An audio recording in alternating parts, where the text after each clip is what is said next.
and I which want to we talk about that a little bit more, because in Bloods it talks about you donated some of the, I think it was like $320,000 total that was robbed. What specific organizations did you donate that money to? Like, well, at what the were time the? there was a student medical center at Howard University. So we gave them some money. We gave the Temple of Black Messiah some money. We gave the Capital East Businessmen Association some money. So we was doing those types of things with the resources we had.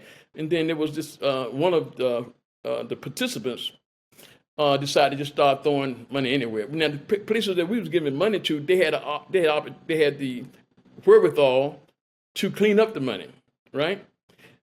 The where one of the actors on my side of the fence, he started passing money all out in D.C., New York, California, and all that type of stuff, and that's what led back to our capture, and incarceration, and so So, all right, but because that's federal money and you're trying to give it back to the community, did you see it at the time as an act of reparations? yeah, absolutely. I saw it as an act of repair, right? The federal government is the major enslaver of descendants of Africans, right, here in the United States. And so I always been clear about that. I always been clear about blacks and white relationship in this country. And if you're not clear about it while you're in the military, you never get clear, you know. And all they promote that there's no racism in the military. If it is low and whatnot, don't believe that.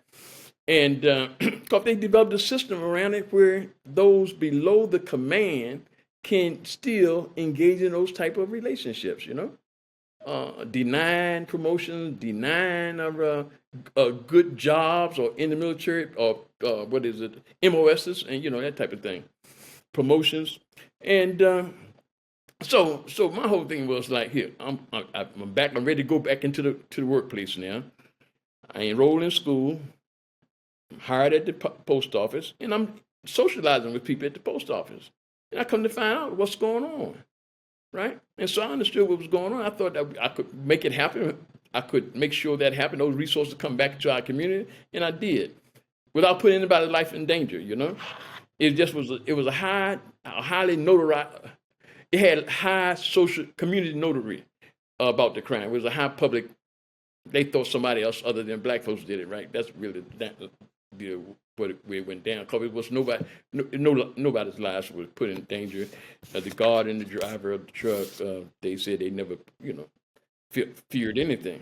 So it's all based on what I found out about the the sources of monies coming into the post office in Washington D.C.